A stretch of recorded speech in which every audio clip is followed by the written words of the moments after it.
కోటి రూపాయలు లెక్కేసి తెలుగుదేశం ప్రభుత్వానికో కూటమి ప్రభుత్వానికో ఇవ్వం. కోటి రూపాయలు చిత్తశుద్ధిగా వస్తు రూపంలో మా నాయకులు వెళ్ళి బొత్స సత్యనారాయణ గారు వెళ్ళి పంచి పెట్టాడు. అది చూడకపోతే మేమేం చేయాలి?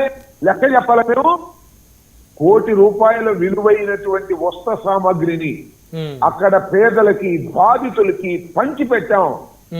ఎక్కడ నిరూపించాలంటే మేమేం చేయాలా? నాకు అర్థం కాలేదు. వెళ్ళి విజయవాడలో అప్పుడు జరిగినటువంటి ఘోరమైన వరదల్లో ప్రాణాలు కోల్పోయారు. ముందస్తు జాగ్రత్తలు తీసుకోలేకపోయారు. దానికి చెప్పండి సమాధానం. ఇవాళ ఏమి రాలేదు కాబట్టి సరిపోయింది. ముందస్తు చర్యలు తీసుకోకపోవటం వల్ల అపార్ట్మెంట్స్ లోకి వెళ్ళి అపార్ట్మెంట్ లో ఉన్న వాళ్ళు టప్ప చచ్చిపోయారండి. దానికి బాధ్యత వహించారా వీళ్ళు? అప్పుడు ఇచ్చినటువంటి హామీలు నెరవేర్చారా?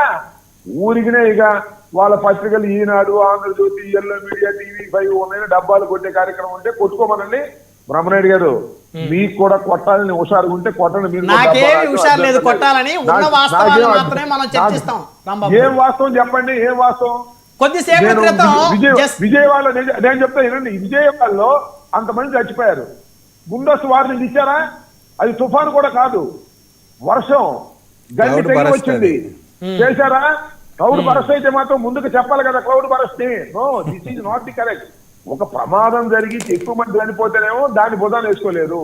ఇవాళ అసలు ప్రమాదమే జరగకోకుండా చాలా సైలెంట్ గా వెళ్లిపోయినటువంటి మేందా తుఫాన్ని మేము ఆపాము, మేము డైవర్ట్ చేశాము, మేము గొప్పగా చెప్పుకోమనండి. మాకేం అభ్యంతరం. కొద్దిసేపటి క్రితం చంద్రబాబు నాయుడు గారు ఒక మాట అన్నారు ప్రెస్ మీట్ పెట్టి, జస్ట్ ఒక 25 minutes బ్యాక్.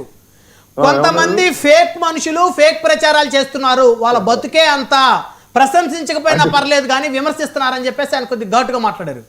అంటే మేము ఫేక్ మనుషులమా?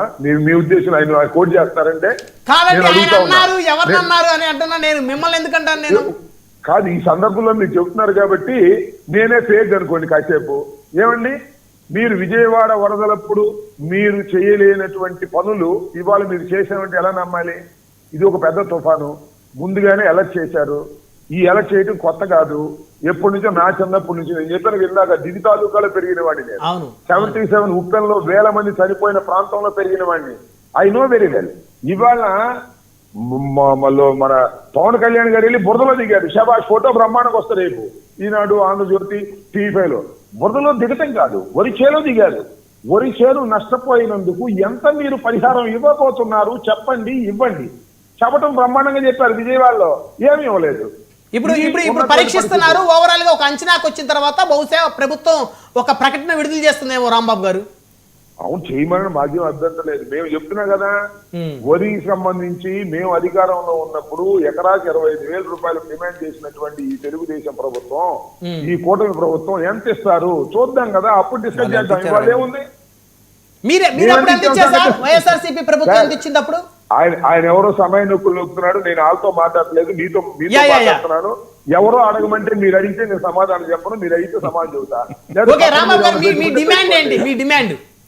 ఏమీ డిమాండ్ లేదు. రైతులకి ఎన్యూమరేషన్ సక్రమంగా చేసి, వరి రైతులు, పత్తి రైతులు, అదేవిధంగా అరటి రైతులు, ఇంకా చాలా రైతులు ఎవరైతే నష్టపోయారో వారందరికీ సక్రమమైన ఎన్యూమరేషన్ చేసి వారికి నష్టపరిహారంలో పెద్ద భాగాన్ని ఇచ్చి వారిని ఆదుకోవాలని మా విజ్ఞప్తి, మా డిమాండ్. ఆదుకోకపోతే ప్రజా ఉద్యమాల ద్వారా, బాధిత ఉద్యమాల ద్వారా మేము ఎదుర్కొంటాం. విజయవాడ వరదల్లో ఏ విధంగా అయితే హామీలు ఇచ్చి ఎగ్గొట్టారో అలా ఇస్తే మేము ఉద్యమం చేస్తాం. This is our conclusion.